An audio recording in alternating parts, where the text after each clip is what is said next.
Hi everyone, welcome back to the channel and thanks for joining us again.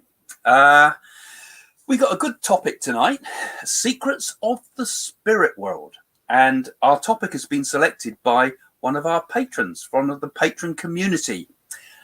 So we're waiting for a few people to come on board, say hello to you. Oh hi, who we got there? Nana Rose. Can't wait, Nana Rose? That's nice. I like to see that. And I bet you can't wait for me to say hello, neither. Peter T, greetings from Dartmoor, not Dartmoor Prison, I hope. Hope everyone is well today. Actually, my friend went to Dartmoor Prison, didn't he? You'll be done if you don't shut up. He did too. One of the best mates. What we got out? Michael Angel. Hiya, Michael. Michelle. Michael or Michelle? I always get that confused, Michael and Michelle. Michael Angel. Guy. Hi. Hi there, Guy. Nice to see you. I'm just saying hello to a few people as people joined. Catherine E. Evans. Great topic. Good. I'm glad you like that, Catherine. Oh, Derek. Derek Hi. Cameron. We know Derek Cameron from Canada. He likes his fish and chips, don't you? Kathy Murray. Hi, Craig and Jane. Hi, Kathy. Yeah, Kathy. We've got quite a few regulars coming on here. Oh, and we've got Millie here from Bali Vedic Astrology, who was one of our guests, you remember. Oh, lovely, Millie. And I hope you've been getting some good people have been having a look at the video we did with the Vedic Astrology. Got her a link in there if you want to buy a reading with her. Patricia Schultz. Hi from Germany. And hi from England, yeah, Patricia. It's nice to see where you're coming from. New York City, NYC, I presume New York City, no? Ronaldo Torres. That's Hi nice there. Name, I'm Tiger Lily. We've seen you before, Tiger. Hi everyone. Elaine from Wales. So that's your real identity then. And Dana here. Hiya, Dana. Nice to see you guys coming on board. I'd like to know where Dana comes from. Brandon Hill. Greetings from Cape Town in South Africa. Fantastic. All over the place. New Jersey, USA we got from Michelle Angel. And TM2 is obviously from Mars with a name like that. Are you still in lockdown in the UK? Well, we're kind of in the same sort of lockdown, but not quite as bad as it was. We're still wearing masks and gloves. Yeah, some people think it's all over, but it's not. I mean, it's still just as prevalent. In fact, UK is the second worst one in Europe. Agility bits from Cornwall here. Agility bits from Cornwall. So agility bits, yeah. Well, that's an unusual name. Julie Guest, hiya, Craig and Jane. I finally caught you live. Oh, yay. Fantastic! Yeah, fantastic. And technical support. Lancashire. This could be a spammer. Hello, technical support from Lancashire. That's where my nan was born, in Lancashire, in Wigan. Julie Bohal, hi from Bristol. Hiya, Julie. And Sheila Chandhurli from India. I think we saw you the other week, didn't we? We're beginning to get quite a community building around this, of course. And that's, of course, with the community we have with the patrons, too. It's nice to see people all coming together. Namaste. I'll keep these glasses on. Paul, hi, Craig. Paul from earlier in the week. Oh, was that Paul I gave a reading to? Yeah, maybe. Yeah, nice to see you, Paul. Ruth Rice, evening, Craig and Jane. Looking forward to this from Brighton. So we're everywhere, Lisa, aren't we? hi, Lisa. Now, don't forget, all of you, that nice of you all to comment, and but do also get your questions ready, because I'll tell you the topic in a second. Well, the topic basically. Let me. Hi, Lisa Parr. Hi, Lisa. It's quite nice to see you. Say hello to everybody, isn't it? As they start to join. I think you're saying hello to me then. Hello, Jane. Hello, Craig. Right. Tonight's topic is coughing, and how Craig's going to get over it. Hi there, Kate and Paul from Eastleigh. Oh, just down the road. So obviously we've got friends from Facebook joining us as well, which is nice to see. And Dina from California. Fantastic. Cool. We've got a lot of people saying hello tonight, so we might as well say it. Brighton from Kenya. Oh, from Kenya. But you're from Brighton at the moment, though, I presume, not Kenya. I have a job to get a connection there, I expect. Right, well, tonight's topic is the secrets of the spirit world, and this topic has actually been chosen because I as you know, we've got a patron site on connected to this. A patron is really like a community. I mean, the patrons are people that help by subscribing, and by subscribing, they kind of keep the channel going a bit and can put some money into the channel. It helps us to get our spiritual work going. Eventually, we want to build a temple, sort of a ashram type of thing, where it's going to be like a spiritual center. But that's a long way off. But for now, it's helping us to take this to another stage, because we're going to get a studio together and things like that. So thank you for all those that are joining the patron community. And it's nice to get to know you all. And so I asked the patrons for the topic tonight, and some of the things that came up. So the John McLeod, for example, I don't know if you're on, John, but if you aren't, you'll see it on the patron channel later, was asking about, should we do ectoplasm as a topic, which might be a good one to do later on. He was asking about how it happens and what it's like. So that was kind of one of Jane's favorites. Pat May was saying how to develop mediumship would be a great topic. I'll probably do a whole series of ordinary videos, as it were, not live ones, about that topic. And we're going to be doing something quite serious on that as a sort of a structured thing much later on. Carolyn, this is the one that gave us the final idea of the topic. And don't forget, you've got any questions, you know, all these type of things you can ask. Carolyn was asking us to discuss the spirit world generally. What are our loved ones doing there? How do you evolve spiritually? What are we doing here? And about seeing spirits, and why do some spirits come and visit before they cross over? So that we thought, wow, how are we going to answer? I thought that was quite a good, well thought out question. So I thought, well, that could cover, like, the secrets of the spirit world covers all that. And there was lots more. One other that I liked also was from Sarah, who said, do you believe we create our future with our thoughts? I'll make a separate video on that, because I like the idea as that as a topic. So thank you for that, Sarah, and all of you that have been helping with the input into tonight. So I've also, there's a special on tonight too. Now you'll see it on the screen there, but we're basically, if you decide to become a $25 VIP patron on the site, you're going to get a free signed copy. If you're the first 5, okay, it's the first 5 people within the next 24 hours, the next 5 people in the next 24 hours, if you become a $25 patron VIP, or you upgrade your patron membership from whatever tier you're on to the $25 tier, you will get a copy of, let's see if I can get it to focus on the screen, What to Do When You Are Dead, my wonderful book, and it's going to be signed by Jane and myself. So it will be a signed copy with both our names in it. So that'll add a bit of value to that. And I want to say, apply for it before you are dead. So there you go. It's a limited offer.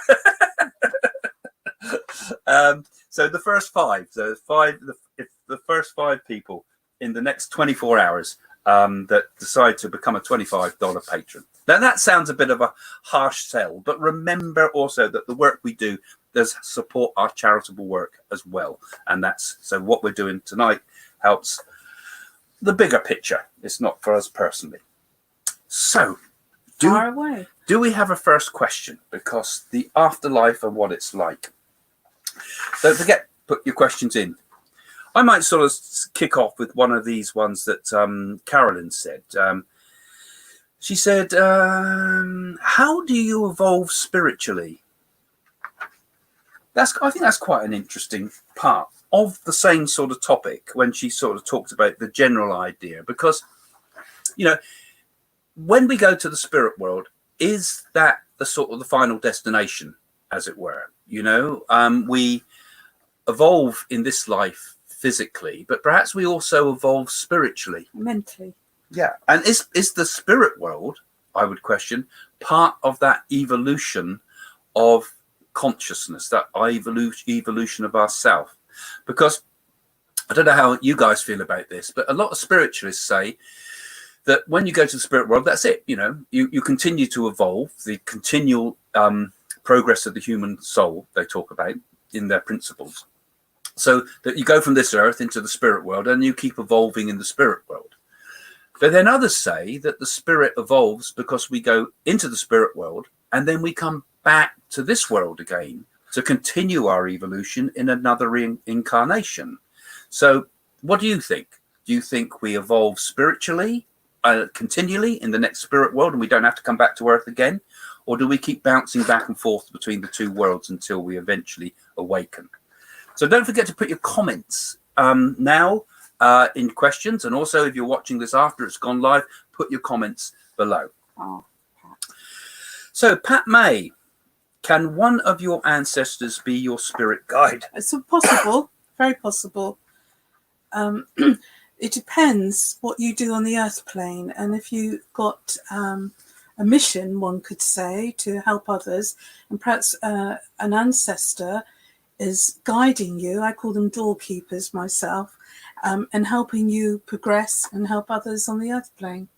Yeah, I 100% agree, because in fact, I mean, a lot of fuss is made about the idea of the spirit guides, and people find that such an intriguing topic. I mean, it is interesting to think that there's some spirit guiding you.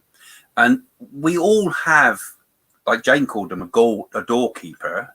A goalkeeper. A goalkeeper. In my case, It could be. A goalkeeper. No, a doorkeeper. No, I call them a doorkeeper. Very much, because they open the doorway, don't they? They see you into this life and out of this life. That's what the doorkeepers usually thought of us, isn't it? But I think when you become a medium, you get more spirit people around you helping you, because you need that. You need the guidance. You're doing a lot of work. You're connecting with other people and doing spirit communications. You need a whole team on the spirit side. So mediumistic people tend to have a team of helpers. But myself, I mean, I don't know about you, Jane, but when I tune into spirit, I see the people I know, and the spirit guides are kind of in the background more. Well, they can always change, can't they? It depends. I mean, if I have a Chinese person that comes, I have got a Chinese guide, Chan, then he will help me with that knowledge. I don't have anybody famous working through me. I'm saying that, but I do have Doris Stokes sometimes. But I have just an ordinary grandmother. And it depends on your conditions on the earth who you're dealing with. Yeah, so I think it's a combination of the people you know helping you, because I know particularly when I'm doing private readings with people, I get that I feel like my granddad working with me. I feel Vi Kipling sometimes, who used to work on our chat rooms, working with me, who is a friend.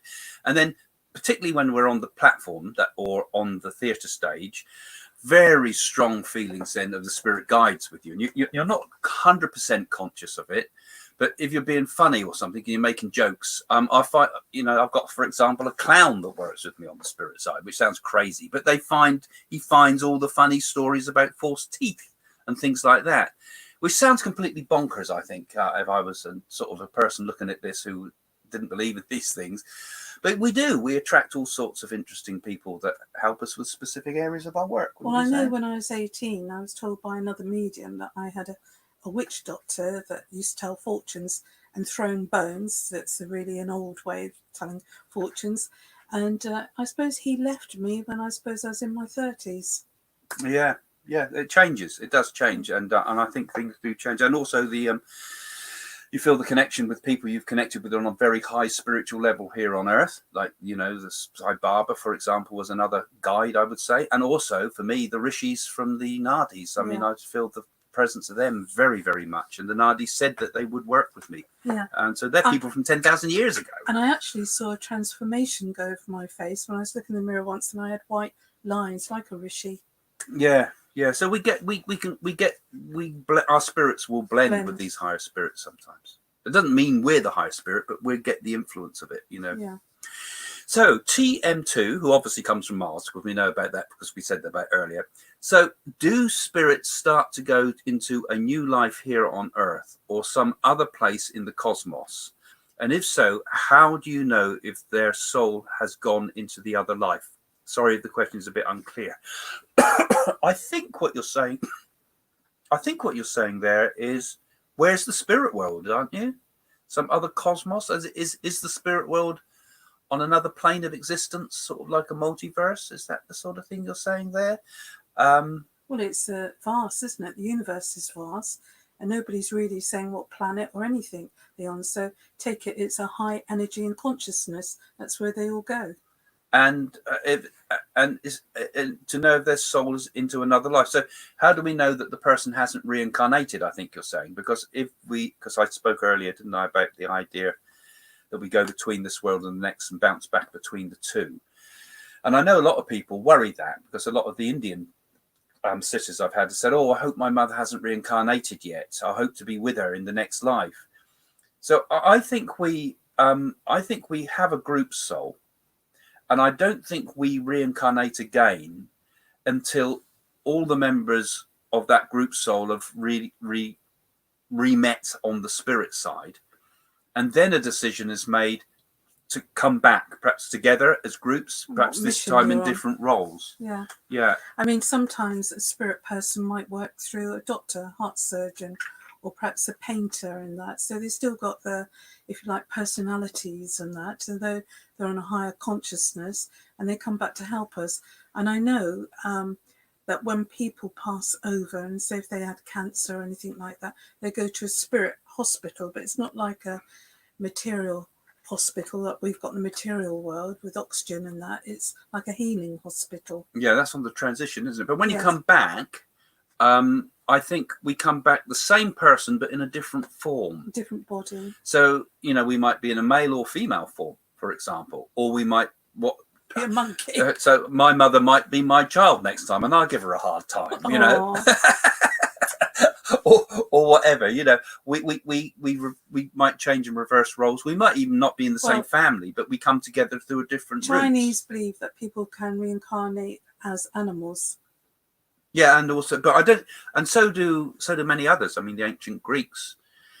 I used to talk about what was called metempsychosis, that you go up through the animal kingdom until you get to the human, but you don't go back down the opposite way again.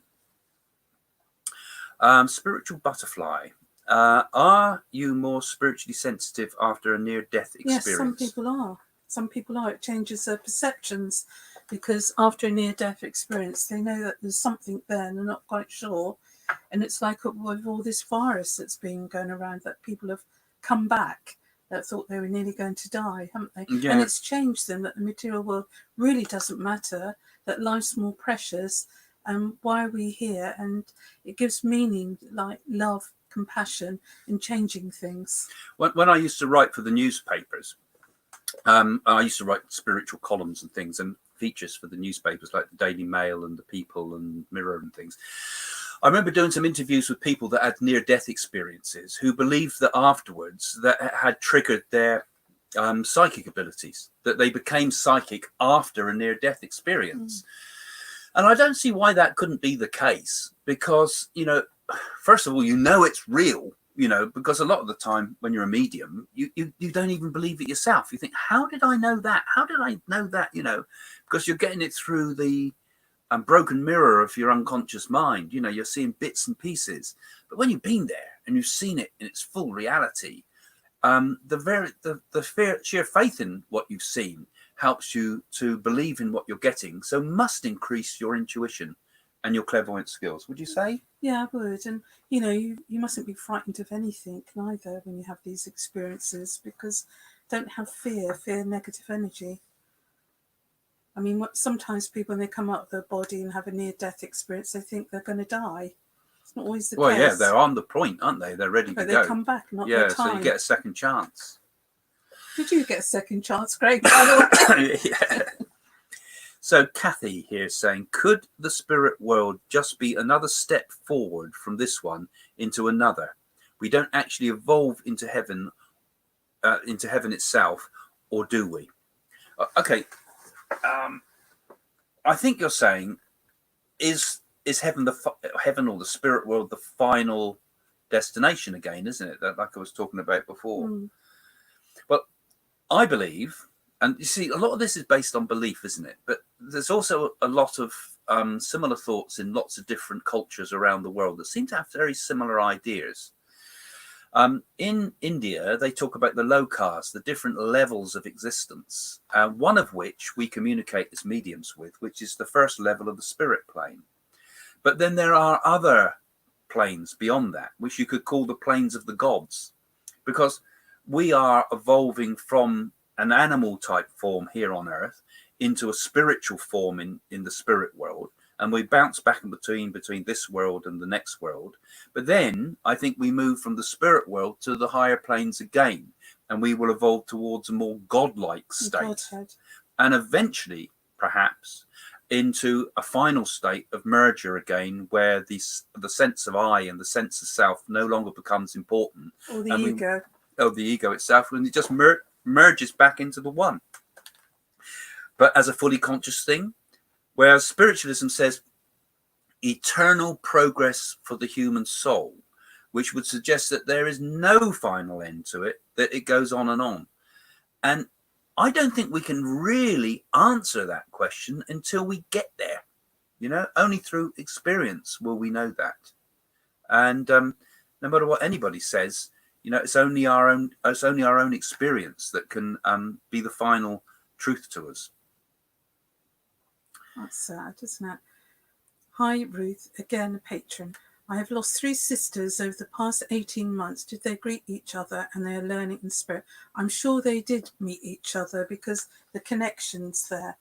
I'm sure they did. You feel that, Craig? Of course they will, because it's like that. The way that it's often expressed is the idea that the great eternal thing that never dies ultimately is love. And that is indestructible. And it's like a higher power in many ways. It's like a form of consciousness, but it's a form of consciousness that is linked with the divine itself. They call it Prem in Vedic thinking. True. But it's, and Satya, which is also another quality of it. But there's this idea that there's this love that's an almost like an eternal love that can't die. It's like a vibration. A thought perhaps is the same. When we send a thought out into the cosmos, it will reverberate forever and bring back good and bad things to us. It's like the law of karma. Well, but love is this force that tracks things back together, you know. And I'm sure when people love each other, like your sisters, they're bound to. It's like on the time when you die, you will see your sisters again, because you will see them with your physical eyes, and you will see their vibration. You'll see the aura, because it's like nobody else in the room might not see it, but you will definitely see it, because love never dies, like Craig says. In fact, it would be quite a nice idea sometimes to, because we can bring people in on this by video chat. So not now, but it might be an idea for some of the patrons, if you like, to maybe we could arrange in advance that a few of you could come in for readings, and we could do some readings and live demonstrations and mediumship sometime, because you need that quick interaction, which you wouldn't get by doing it through comments. Shall I read it out? Yeah, you do. My 2 cousins, who are sisters in this life, were with me in the past life. One was my son, an Indian brave, and the other was his wife.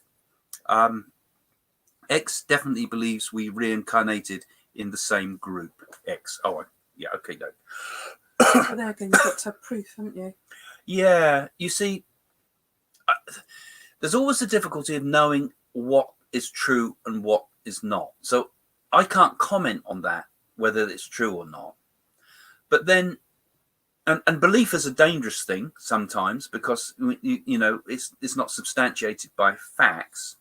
But at the same time, we also have this gut feeling, don't we? And if that gut feeling is very powerful to you, and the same gut feeling has come through them, perhaps without you having discussed it, you know, that you say, oh, I thought the same thing. Okay, that starts to give it some clarity to it, doesn't it? And if you get independent verification somehow, that might come through a spirit message, perhaps, or it might come through, in the best of circumstances, being able to prove something, like you know, find it in the records, something that's come to you that you can prove. But other than that, it's quite difficult to prove reincarnation. Was that someone behind us? No, I felt somebody connecting with us. Yeah, well, can't do the mediumship tonight. No, I felt somebody because we wanted need to get to have through. But like I say, if might be a good idea. Maybe we could set up with some of the patrons in advance and say, look, you 3 can come online, and we'll try to do something with you live. Yeah. Now, so I better read it out, shall I? No, this is Michael. My father had passed on November the 29th, 2019, and I always wondered if he crossed the other side right away, and what is he doing there? Well, obviously, he would have gone, if his spirit would have left his crown chakra and his soul, and he would have gone over, he would have gone straight to the spirit world. People worry a lot about whether a person's crossed over, as if to suggest that you don't cross over. And I suppose that only in the most exceptional cases would somebody not cross over. If somebody was really viciously trying to hang on to this world for some reason of unfinished business, then possibly their entry into the spirit world, they'll still be in the spirit world, but they think they're not, you know. So everybody does pass over into the spirit world. It is a simple, easy process. They say, some of the spirits say it's like taking off an overcoat when you die. You just take the overcoat off and you are who you are, you know, and you enter the spirit world. Because some people, Craig, they're trapped between two worlds. Yeah. That's the problem. And also, because I did feel someone behind me is talking, not that we're going to do mediumship, but Michael, did the initial J mean anything to you? We can't do mediumship because it won't be possible. Okay. We'd have to do it with the video links for that. But we can do that. Otherwise, we'll do that another time for you. And that would be quite fun. I'm sure you'd all love that sometimes. But I think it's important also, the philosophy, the thinking behind that goes for things, what you do with these questions and answers. So Judy Bennett, is the time of death predetermined? Would a healthy lifestyle change that timeline? Good question. Good question. Well, it doesn't matter how healthy you are. Fate can take a turn just like that, can't it? You could be healthy, going to the gym, and you might suddenly be in a car crash and die, couldn't you? Yeah. Well, actually, you see, there's a conflict in between what I think and what spiritualists think, because if there's free will, then I suppose we have complete free will, and therefore the time of death is not determined. From what I've been doing with my work with India, it's had a very strong influence upon my thinking since being the spiritualist. And I think free will is there and not there. It's an illusion and it's real at the same time. Okay, so that's already different. That would take hours to explain. But I believe that the time of death is determined because the nadis for me told me my time of death. But then later on, as I started to do the remedies and things like this through the nadis, my time of death shifted. And it shifted when you start to do the compassionate stuff, like the charitable work. And remember, I'm consulting different nadis in different parts of India that have got no connection with each other. So there's no way they could possibly know what the other nadi said. But the next nadi will say to me, your time of death has now moved to so-and-so because you did this. And I think, how did they know I did that? Because that was another reader in another part of India, right? So they're independent. Right now, people always suspect all sorts of things, people in collusion and things like that. But these things were around way before the internet and the telephone and anything like that. So it suggests to me that our good actions shift the time of our death. So if you think good, you be good, you do good things, you act good things, whatever we mean by good. But those ideas of helping and compassion and doing good things in the world, not only do you live a more healthy life, but you also live a longer life. Now, there is still karma that catches up with us from previous life. So we might still get slain despite the fact that we're a good person. But I think it does extend and reduce the negative effects of past karma. But it's a big topic. It's the whole question of karma, that is. Which book would you recommend? Well, folks, I would definitely recommend What to Do When You're Dead. Great title, don't you think? Because, and don't forget, I'll just remind you again that if you're coming here for the first time, since we're coming part way through, we've got a special thing on tonight that when you become a patron, if you're the first 5 in the next 24 hours to sign up to become a 25p VIP patron, you'll get a signed copy of What to Do When You're Dead, if it will go in focus, which, yes, it will, What to Do When You're Dead. And Jane and I will sign it and send it to you. So that's for those that sign up in the next 24 hours for the first 5. But anyway, what book would I recommend?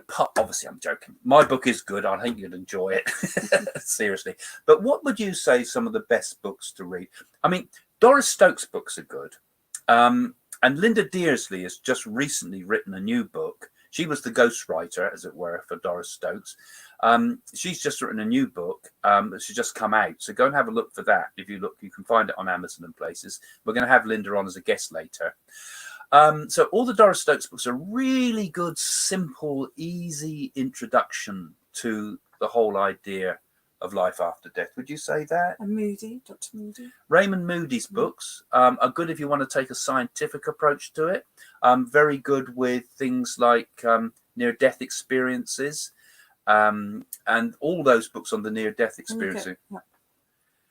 Yeah, my books you can get on Amazon. All my books. In fact, nowadays I publish on Amazon. Is it 15 books? Yeah, I used to publish them with Barnes and Noble in which was Sterling imprint of Barnes and Noble, and Random House here in the UK, and Stogger and Horton, and Blandford Press. I had dozens of different publishers, but now I just put them all on Amazon because it's easier. Because then I can write exactly what I like, and I'm not got some editor breathing down my neck. I mean, the first book I wrote was called The Psychic Handbook. It was called The Psychic Workbook originally. They said, "Oh, you have to take those last chapters out. We can't have anything in there about mediumship. That's a bit spooky, isn't it?" So I had to write how to develop your psychic, and the best bit, what it was all leading up to, was how to develop mediumship. So editors. So is it best to encourage a visit from spirits or wait for them to make contact with you? Well, you will know when it's ready for you to make contact with the spirit world, because you'll get a gut feeling and go to a trusted medium. That's what I would say. You will know. Yeah, and I think the spirit world, you don't need to encourage them in any way, such as doing a ritual or anything like that, although you could write a candle or something. But your thoughts are things, and our thoughts fly out from our minds and enter the spirit world. And so they connect through our thoughts. So if you're sending a thought to the people you love in the spirit, they pick it up. So it's good to send, and the thoughts that get through most are the ones that are like the most powerful ones, like I said before, the thoughts of love. And when there's a need. And the conditions are right, then the spirit world can connect with it. They connect with that. Your thoughts of anguish and despair and a worry that they've gone are all seen, but they're just like a confused bubble, that when a clear thought of love, and maybe using a memory to connect with them, to send that thought, they would connect easily. But then the problem is we can't connect with them. Even as a medium, you can't get a message as clearly like a telephone line. It comes through, as I've said many times before, through a mirror darkly or through a glass darkly. You see bits of it and feelings of it. But if you get a good message from a medium, before you go and see a medium, for example, if you're sending your thoughts and your mind is open and you're going not with upset and despair, but you're thinking positively, that really does help the communication. So it does help to encourage them, and it gives them, not so much encourage, that's the wrong word, it helps the medium. I always think go with an open mind. Yeah, clear, open mind. Not too emotional, but loving emotional, as it were. Brandon says, I'm an empathic. How do we know the difference between reading someone's thoughts versus spirit communication? Connection. Well, spirit communication, it's evidential proof. They should be able to tell you birthday dates. They should tell you how they passed, anniversaries, and exactly what you've been doing on the earth plane. So you've got proof. He's right. You're right. And also, he's saying, I think part of the question you've got there is, okay, if I'm thinking of my granddad and I'm with a medium and that medium picks up my thoughts about my granddad, who's to say that's granddad at all? It might be just my memories. And I think that's a fair telepathy. I think that's a very fair question that you're saying. But and that's also a question that mediums go through too, because they think, am I just reading someone's mind here? Because we're getting it intuitively again as well. Like a radio you get station. to know that it's a spirit with you because you get so much information and you can feel their presence as you develop as a medium. But certainly in the beginning stages is that worry. I've quoted an interesting one in one of my books before that question, someone said it to me while I was giving a reading to them. And I said, well, when you get home, because we were doing a reading around someone's a house, I used to do party plans. And I said, when you get home, I'm seeing green paint everywhere. Now, I'm just seeing green paint. And that'll prove to you that this is not me reading your mind. But when she got home, she found and looked in her garage, and a tin of green paint had fallen off splashed everywhere, and green paint everywhere. And she rang me up the next day, very excited by the fact that, you know, this proved that it was a spirit communication, because I could not have read that in her mind, if you see what I mean. So it was no way I could have read that by telepathy. I either had to have gone with my mind to that place and seen it, or the spirit person had given me that information. So by the law of what they call Occam's razor, the most likely explanation is that the spirit world told me that, and it wasn't through remote clairvoyance, and it wasn't through telepathy, but it was a message from the spirit. And many other things like that you'll find as your mediumship develops. You'll find that you'll get lots of little proofs to prove that it's not just telepathy. You agree? Yeah. Next one. Nana Rose. Would you like me to read it out then? Yeah. Okay. I think that I had an angel encounter just before my son knocked over and went into a comatose state at the age of 7. He lived and is growing up now, but how can you exactly tell when you see one? Well, can you tell me your experience? You can't interact, unfortunately, because I've seen an angel twice, and it was made up like 1,000 tiny little bright stars, very, very tall, and you could actually put your hand through it. I didn't see it with wings or anything, but I saw like an outline of a body made up of bright lights and like a little star. And then I saw another angel once when I was a nurse, a lady that had no body, and just before she died, she said, there's an angel there. And I happened to look up, and it was really, really tall, bright, but it was a male, blonde hair, pure white, like a white light. And I did see huge wings and everything. And I must admit, it startled me, but I definitely saw it as this lady saw it before she died. And came for her. I would sort of add to that, because you mentioned Raymond Moody's book, for example, and I think he gave some interesting cases that people see a guide or a helper, but they'll often see it in the form of their religion that they understand. So they might see an angel with wings if they come from a Christian background, but they might see Krishna if they came from Hinduism, or they might see the angelic forms described in Islam, for example. So they see it in their way they understand it. What I think ultimately that has no form. An angelic being is basically a highly evolved spiritual being, that when it connects with us, we see in terms we can understand, because we can't see it in the full abstract form of a pure being of light, really. Because obviously there's not beings with wings, but then symbolically throughout history, there's been representations of beings with wings, you know. So I think that's kind of, and that's the same with the spirit guides too, because they're coming to us from a plane of higher consciousness, but we can't comprehend that, and our minds fill in the gaps. So we see it in a form we can understand. There's another kind of form. There's seraphims as well, just before the stage of angels. You understand what seraphims are?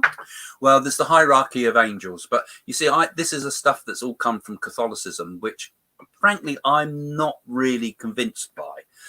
But you know, I just say they're all beings of light, and I don't want to put religious aspects onto it. Craig. No, but there's more things in heaven and earth, Horatio. And there's a lot more than in the Catholic doctrine. What, Nelson wasn't a Catholic? Okay. It's Nelson that said that. Horatio. Oh yeah, no, I'm saying about the hierarchies and things like that, of angelic hierarchies. You know, I think, and it's the same with any religion. Really, whether, you know, I mean, obviously, I get involved in India and things, and you can put the same argument to that as well. You know, through your own experience, what is your personal experience? Not what some religion tells you, whatever the religion, no matter how good those religions are.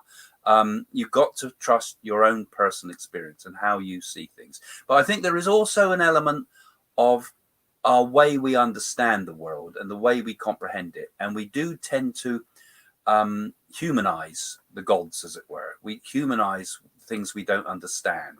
We anthropomorphize things, as they would say. So, and I think that's what happens. And it doesn't mean the experience isn't real, because it is real. It's just the way each of us understand it, if that makes sense. Would you like me to read it? Yes, okay. Why not? You like so Annette is saying, I always enjoy hearing you. Very good. She's obviously talking about me, Jane. Right? Is there a council that you can plead your case on when you want to be placed on the she's talking about Judgment. She's talking about Judgment Day ideas, Judgment isn't she? Day. That's a Christian thing, isn't it? Yeah, and it was also, in the Christians and the Jews took it from the ancient Egyptians, where the soul is weighed against the feather to see if you were a sinner or not. I think there is a Judgment Day. And further back, even still, they reckon that there was similar ideas, because the dead were placed facing the light so that they go to heaven. So there was a chance you couldn't go to heaven, sort of thing. And ochre put on the early for first burials they ever found to symbolize blood and rebirth. So a judgment, who makes that judgment? You see, if you're going to have a judgment, you've got to have a God. And if you've got to have a God, you've got to have a man in the sky style God, if you're going to have it like that. Not necessary, Craig. See, when people say to me, is there a God? I say, well, God is everywhere. In your terms, I'm probably an atheist, because I don't believe in a God in the skies. No. But in my terms, I define God as something quite different to what some people might consider it to be. I would say God is consciousness. That's probably what I would say God is. Power. God is infinite consciousness, the same as us. And there's no difference between us as individuals and the idea of God as an infinite force. Okay. But I don't believe in a man in the sky that tells you that you're done this and done that. Some people believe that God was an astronaut. Yeah, even that, So who and what is doing the judging? I think we have to, ultimately, we judge ourselves. And I think there is a higher beings who help us with that. Highly evolved spirits in a state of absolute love will help you to make the decisions and understand what you've done right and wrong in this world. And there's no last minute reprieves. If you've got the bad karma that you've developed in this world, a certain amount of reprieve will come if a person has repented, I suppose they would call it in Catholicism. But the idea that you've sorry about what you've done, that's obviously a good thing that's going to help your negative karma.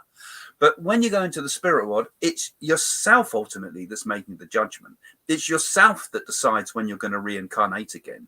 It's yourself that decides if you're going to be if you're going to suffer for this or not, and you will take it all on willingly, because the objective of the highest oversoul in ourselves, the highest level of our consciousness, is to awaken ourselves. And there's part of ourselves that almost already knows, but the whole being has got to awaken.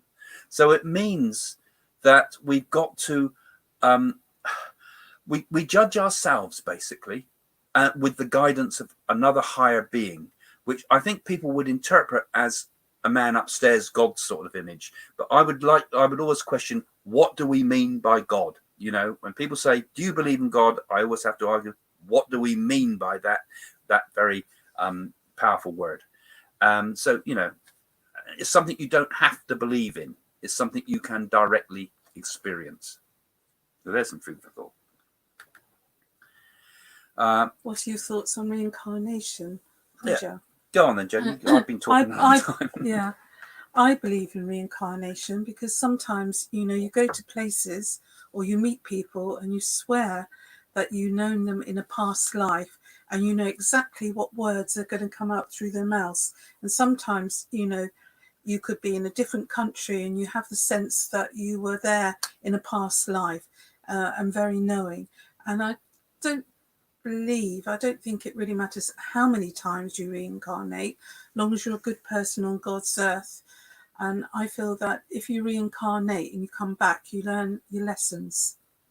Yeah, I'm very much a believer in reincarnation because I'm also a believer in karma. And the two are completely interlinked, you know.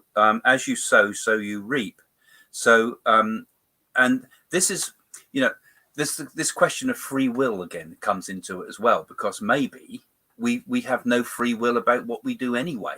You know, maybe the good and bad deeds we do on earth are completely arbitrary, and we think we got free will, but it's just karma unfolding from an early stage. You think your life is mapped out for you?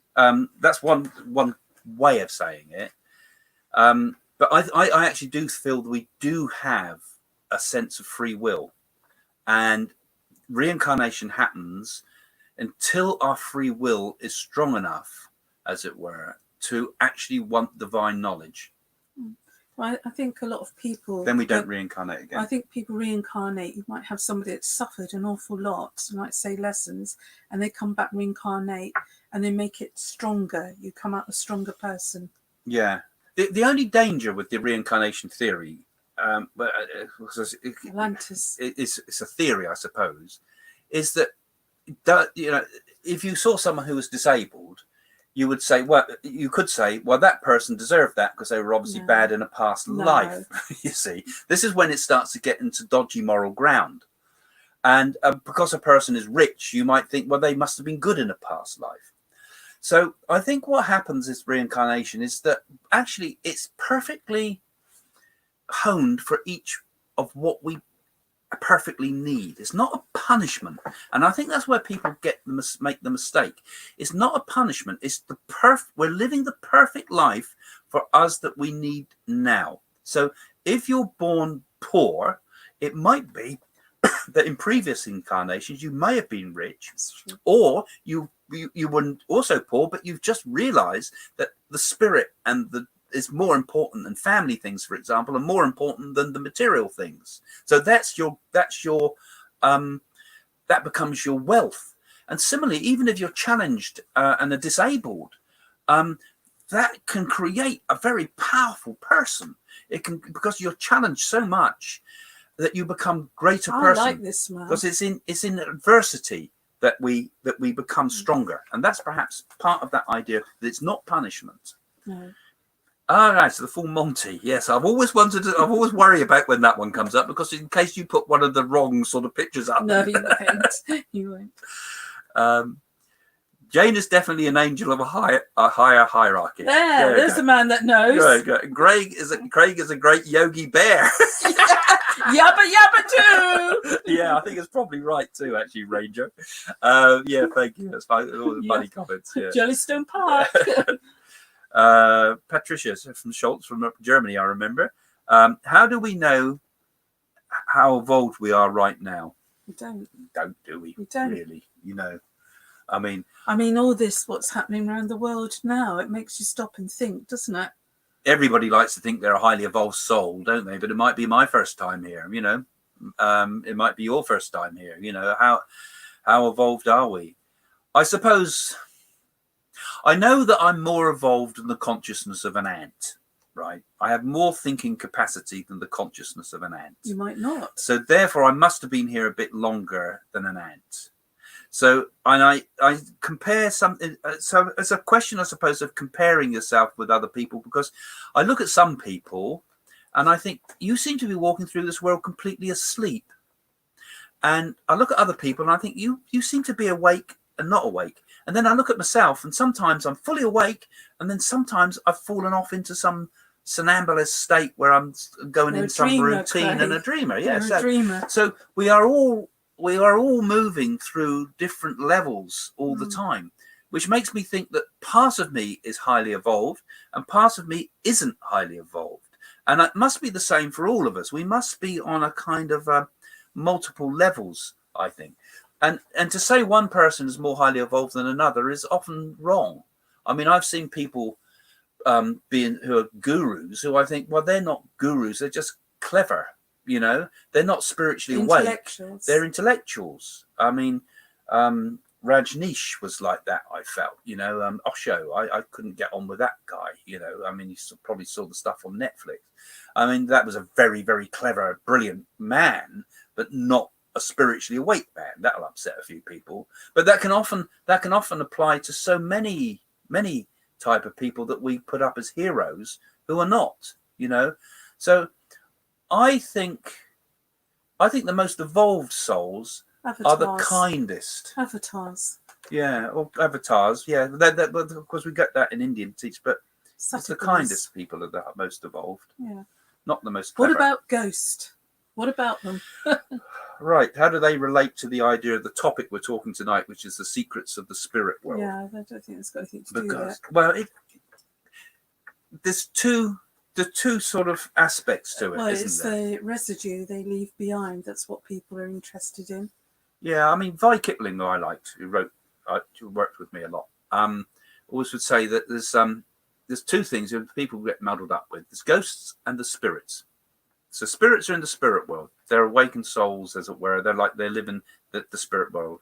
Then there's ghosts, which are one of two things, I think you could say. One, residual energy of people that you were talking about there. So they could be like recordings that are around, and if you've got sensitivity or clairvoyance, you might pick up on those things. Of course, another one is myth, because someone says, "Oh, that place is haunted," and then all the kids go around, thinking it must be haunted, and then it becomes an urban myth. And then there perhaps are some spirits that have got kind of trapped, where they're still clinging on to this world, or they are in some form of negative state. There are dark forces, and perhaps there's also demonic forces as well. I call them dark forces. But those forces we're protected from, and everybody is protected from, as long as you're walking in a path of basic human consciousness. It's only when you start to delve into deep negativity that you'd attract things. So it's fearlessness. Is the case with that, and massive misconceptions about ghosts on television and those so-called mediums that do all that. Should I read it out? Yeah, you can do this one. Okay. Melanie is saying... I thought it said Joan Collins for a minute. With my glasses on. Get a new set. In between planetary lives, when we are spirit, do we remember all the multiple lives experiences, good and bad? If yes, how do we cope / feel about that? So I think what she's saying there is, when we go to the spirit world, do we remember all our past lives? Well, once again, it seems things are coincidences. You can go to different places and you can feel things, can't you? You've got to have proof. The only proof I know to give you proof is the Nadi Oracle. Now, I think she's saying about when we go to the... I understood that as when we go to the spirit world, do we remember all our former lives? And how do we cope and deal with that? And my answer is, well, I would say yes, we do remember. A few cases I could quote. There's particularly, I thought Carl Jung, he went to when he was writing his autobiography, well worth reading Carl Jung's Memory Streams Reflections, his autobiography. And he seemed to hint in there that he could remember his previous lives, because the surgeon appeared to him in his previous existence as a priest of Kos, right? So there's hints of that there, and I think we do. And some people have near-death experiences, talk about recall of previous existences. But I think we recall it. It's like multiple personalities, like watching a movie. I suppose so. We know it's us, but we know it's like a memory. I mean, if you have you remember something, you don't sort of go freak out when you have a recall of a memory, do you? No. Unless you're suffering from some trauma. But so I can imagine that it's a bit like you've got to live for the now, the time now, rather than past lives. Yeah, but it's still vitally important to who we are. It's like our memory. It's like saying, forget about your childhood, just forget about it. Actually, if you remember all the positive things about your childhood, if you've had a good childhood, it can make you stronger as a person. So you reinforce the good memories from the past, I believe, and that makes you a stronger person. So every time you've got a good memory, reinforce those. Don't reinforce negative memories, because that weakens you. And I'm sure with past life recall, there would be a tremendous power and energy if we could recall the positive things that we've been and done and achieved, reinforce the positive karma. That's a thought. And the Buddhists do practice that, I believe, some groups of Buddhism. So coming on, and don't forget, guys, that we've got a last question coming up soon. So do put your questions in. But we do have, if you've come in at the last minute, if you become a $25 tier patron, the first 5 that join us within the next 24 hours will get a free copy of my book, What to Do When You Are Dead. And it will be signed by Jane and myself. So that's the first 5 of you that sign up in the next 24 hours. And do go and get it from Amazon too, because I did put a lot of work into this book. It was originally published as an illustrated book with in America with Barnes and Noble, but I republished it on Amazon, and I go through the whole, many of these ideas we've talked about here today, and talk about some of the experiences Jane and myself have had, 1 or 2 funny things from our life, and so I think you will enjoy it if you've enjoyed this talk today. And if you're very good and you join up, £25 patrons, you might get a signed photograph of us. How great is that? Yeah, well, we haven't got that as an offer today, but we're going to have some other offers later on as well. But so yeah, so thanks for joining us tonight. And so your last question's now coming up. What do you think about twin flames? On, do you know about the twin flame idea? This is a kind of, as I know about twin, it's soulmate, basically, about the idea of soulmates. Well, I believe there's soulmates. And do we reincarnate as soulmates again? Some do. And do soulmates stay together always? Some do.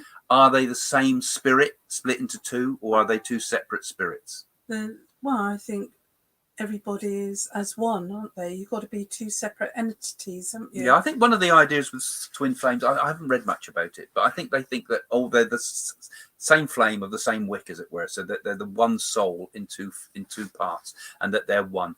But I believe that each of us is an individual.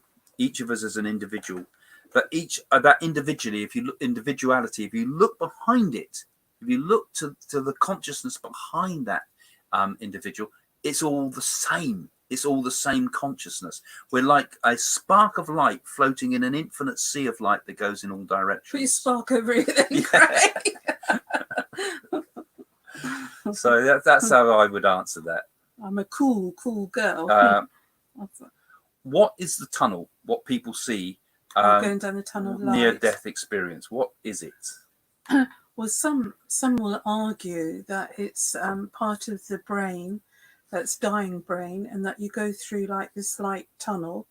But I don't believe that's true. I believe that you do go down a tunnel of light, and I feel it's like going through the crown chakra, because when you're born, that crown chakra is open like a baby, and then it closes, and I believe when you die, that opens up again, and your spirit actually goes through the crown chakra, and you do go down that tunnel of light. Yeah, I think that's an interesting And sometimes you hear a voice say, go back, it's not your time. So where's that voice coming from? And then you see shadows of people that you know that come to greet you. See, I think it's quite reasonable to assume that it could be part of the dying brain. It could be the dying brain, but then the spirit is still continuing. Okay, the body's dying, we're leaving it, and we get a tunnel effect. And particularly if we are leaving through the chakras, which would be the crown chakra, and the energy from ourself is leaving, climbing up the spine, it would be a bit like the Kundalini experience, where we're leaving through the top crown chakra, and it would give the idea perhaps of a tunnel. Yeah. Or, and I think perhaps it gives the idea that you're moving from one place to another. But in actual fact, you're not really moving from one place to another in the same sense that we would in this world, because if it's an interdimensional sort of spirit world, as it were, if you're entering another form of existence, there's no here and there. But I think it also gives it's probably something we'll learn what it is one day by experimenting with the brain and finding out what it is. But does it matter? It's the fact that you're going from this world to the next. The fact is there is a next world, and that's the important part, I believe. I have actually seen the spirit leave the body, haven't I? Yeah. I saw Yeah, my stepfather, and I can tell it's the most incredible, beautiful thing. And I saw, as I say, not come from the middle of the stomach, but came from the crown chakra. And the whole outline of his body was bathed in a golden light and green, like a fluorescent green light, and suddenly floated up through the scene. And it was incredible. fantastic things. The world and the next world are full of amazing things. Well, I'd like to thank everybody, and I'd particularly like to thank our patrons for supporting us here and coming up with those questions to get this started today.